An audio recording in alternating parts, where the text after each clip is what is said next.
Hello! In this module, we're going to be getting going on the first paper we have for this course.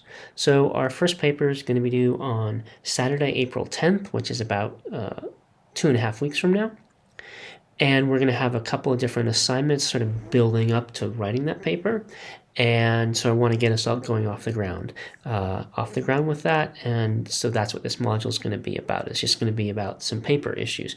But it's important because in particular, what's really important, you want to get going on this soon so that you can work on it in little chunks and make it, that will make your paper both as good as it can be, and also the process is going to be as minimally stressful as possible. And in this module, one of the things the major focus is going to be, besides explaining what the paper is, what the assignment is, how it's going to be graded, and some examples of how the grading rubric works. And so you really want to understand how the rubric works so you know what I'm looking for, because I'm looking for some fairly specific qualities in your paper, which I'll be getting into in a little bit. So let's get started talking about this essay. So it's 115 points. It should be at least 1,200 words long, which is about 4 pages. Doesn't need to be longer than that. There are a couple topics which I'll talk about in a little bit. There are a bunch of assignments that are related to the paper. So the final draft of the paper itself is due on Saturday, April 10th at 11:59 p.m. Spring break officially starts at the end of the day on Friday. I'm going to give you another day to hand it in. There's a rough draft, which is due a week before that, so Saturday, April 3rd at 11:59 p.m. An outline will be due, let's see, that should say Tuesday. So next Tuesday. And then you have a rubric assignment, which is due, that's for this module, and I'll be talking about that later. And then there's also a possibility for extra credit. If you want to, you can swap papers with another student in the class. If you're interested in that, I'll give you the opportunity to sign up for that, and then I'll pair you off. And you'll use the rubric that the paper is going to be graded on to give feedback to your partner who will be reading your paper. And so you give feedback to each other, and if you do that, then you'll get extra credit. You'll need to give that review back to the other person a couple days before the final draft is due so that they can take account of your comments. And I'll have more details about that assignment later on. So the big thing is we're building up towards the final draft. There are going to be several assignments along the way, and then there's this extra credit thing you can do. Okay, and then late work is accepted, but it's penalized by 1 point per day for up to 2 weeks. And then after that, the best you can get is a low C. Okay, so there are 5 possible topics. For the paper, I'm going to talk about what the topics are and then what you're going to do with those topics. So there are 4 arguments and then this 5th topic, which we'll talk about in a second. So the first topic is Paley's argument from design, which is we can conclude that God exists because, in brief, this is a compression of his argument. Only God could have created the order with a goal that we find in the world. There's Hume's problem of evil. We can conclude that probably God does not exist because, in brief, probably a good God would not create a world with as much evil as there actually is. James's will to believe. Some should believe in God because, in brief, it's good for them to believe in God. And then the criticisms of utilitarianism. Utilitarianism is false because, in brief, we should free the child in Omelos and not push someone off a bridge to block a trolley from killing 5 people. We've talked about other arguments in the course of this course so far. You can write about any of them if you'd like, but and I'm more than happy for you to do so. If there's one you're excited about, great, good. I would like you to just check with me. You need to check with me if you want to do that. So email me just to say which argument you want to write about, and just so that I make sure you're on the right track. And I'm happy to talk with you on Zoom about that or any other issues that might come up in the course of writing the paper. So what you're going to do, and you're going to want to do this soon, is pick one of the topics. So you're going to have, for this module, whose homework is going to be due on Saturday, and actually the outline will be due next Wednesday. So let me change that. Yeah. The outline will be due Wednesday, March 31st. first. So next Wednesday, you're going to hand in an outline of your paper. So you're going to need to get started on that outline by, probably Sunday or Monday. But what are you going to do? You're going to pick one of the topics, one of the arguments, or one of the four that I listed, or one of the others from the course we've talked about so far, and then you're going to talk about the argument to. You're going to write a paper about the argument, and the person you're writing to, we can think of as a naive reader. So it's not me, but rather it's someone who's like you. They're intelligent, they're curious, but they're unfamiliar with the material. So you're not writing to someone who already knows about the material. And you're going to do three things in your paper. You're going to state and explain the argument so that a naive reader would understand the argument. They know what are its premises, what's its conclusion, what if there are any sort of complicated terms in the argument, what do they mean, and so on. You'd also want to defend the argument. Why would somebody think that this is a good argument that succeeds in establishing its conclusion? You want to explain that. And then you're going to offer criticism of the argument. So you're going to say, here's this argument, here's how it works, here's what it means, here's why it might be true, but actually, here's also why, in your view, it might be false. So these are compressed versions of these arguments, so you're going to need to explain them at more length. And the focus of this is really on stating, explaining, and defending. You don't need to. The criticism is really the least important part of this paper. It'll be stressed a little bit more in the second paper. The main focus of this paper is parts 1 and 2. So I'm going to talk about that a little bit more. Your writing, I'll be explaining all of this some of what I'm talking about now in more detail in the other videos in this module, but you want your paper to be as easy to read as possible. So you're not writing to impress, you're writing to explain. And the way in which, if you're worried about impressing me, the way in which you're going to do that is by being simple and clear and explaining things, and not by trying to be fancy and writing, some really sort of complex thing. It's just trying to make it as simple and easy to understand as possible. And we'll talk more about how to do that at the sentence level.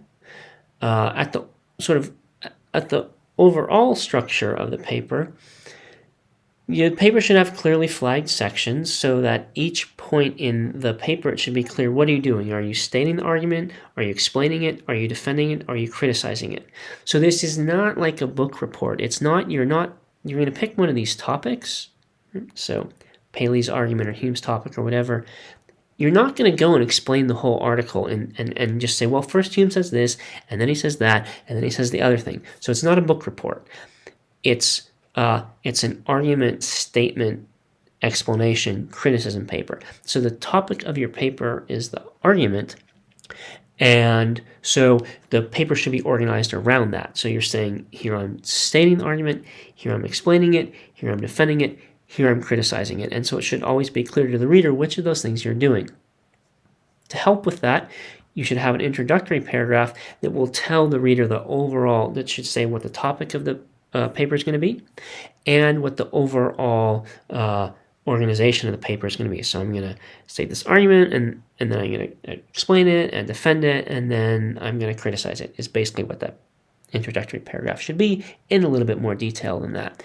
And the concluding paragraph should do the same thing, sort of reminding the reader where you've been. So it's sort of like, first you say, here's what I'm going to tell you. And then you say, here it is. You say it. And then you say, here's what I told you.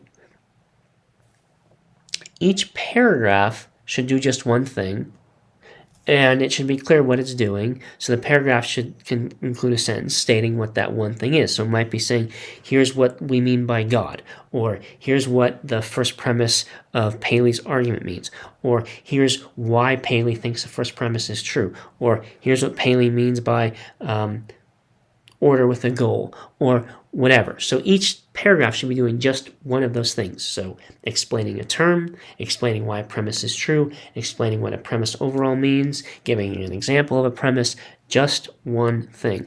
And it should be clear what that thing is. When you state and defend and explain the argument, I would like you to state the argument like this. So it'll be set off in the text. You'll say premise 1, state it. Premise 2, state it, however many premises there are, and then the conclusion, state that. and you should be using a valid argument. And you don't need to make this argument up, right? In fact, you wouldn't want to. You're not trying to do that. You're trying to say, here is an argument that someone else presented, and I'm telling you, the reader, about it. And so you can go back and look at the notes, the original reading, the videos, the slides, to figure out what is that argument. You do not need to make the argument up. You want to present the argument that's there. As I said, you'd want to explain any important concepts, and you're going to need to explain why the author thinks that the argument's premises are true.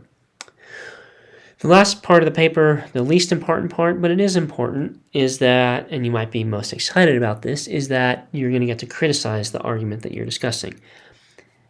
Your criticism you're only offering one criticism.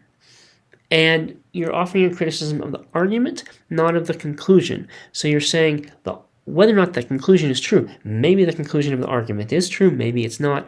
You're saying the argument doesn't succeed in establishing the conclusion. And maybe some other argument could, or maybe it can't, and maybe there's an argument against the conclusion. But all you're doing in this paper is, here's the argument. And when you criticize that, you're saying, here's why the argument does not establish its conclusion. Whether or not the conclusion is true, the argument isn't a reason to believe it. Because the arguments we're talking about are all valid, the way you're going to do that is by criticizing one of the premises. So you're going to say, here's which premise I think is false, and then you're going to say why. And you may not be sure that your criticism actually does establish that the premise is false. You might be quite confident, but you might not. It's fine either way, but you need to be clear about whether or not you are. If you're confident in your criticism of the premise, say that. If you're not confident in your criticism of the premise, then say that instead. Okay? Especially for this paper, I'm not so concerned that you have a really powerful criticism of the argument. I'm actually really just interested in your stating, explaining, and defending the argument, and then just being clear about how your criticism hooks into the argument, whether or not the criticism in the end succeeds in defeating the argument or not. Academic integrity, very important. So that's academic honesty. So there are two ways in which academic dishonesty can come up in the context of writing a paper. One is getting a huge amount of help from somebody else and not saying you did. The other is using someone else's words or ideas as your own, which would be plagiarism. So if you get a bunch of help from somebody else, that's fine. I'm actually happy for you to do that, to take advantage of the Writing Center at El Camino or friends or whoever. But you need to just say that you do if you end up getting a lot of help from somebody else. And then if you're going to use someone else's words or ideas, that's entirely unnecessary. You don't need to go and do any research for this paper. It's just stating, explaining, and defending an argument from the course, and then offering a criticism of it. And I'm here to if you're confused about in the argument you're going to write about, you can certainly consult with me. So there's no need to go and consult any other sources in terms of getting help for the topic. But if you do that, and it's okay if you do, then if you use any words or ideas from that other source, you need to state that you have done so. And I'll be talking about how to do that in more detail later, but this is something that I take very seriously, and so you want to make sure that if you are using other people's words or ideas, or you get a lot of help from somebody else, you'll need to say that you've done so in the paper. And then that's fine and that's great. The only problem is using someone else's words or ideas as your own. It's not just using their words and ideas, it's using them as your own, or relying on a huge amount of help from somebody else without saying that you have. And if you have any questions about that, as I said, I'll be talking about that more later, but also that's something I want to help you just to be honest about. So if you're confused about how to do that, then also that's another thing where you can email me, we can talk about it on Zoom, and so on and so forth. So that's the basic paper assignment. We'll be talking about each of these different pieces of it in more detail. And for this module, I'm going to be talking more about the rubric and how the paper is actually going to be graded, which I've already talked about a little bit, and I'll be talking about that in more detail in the other videos in this module.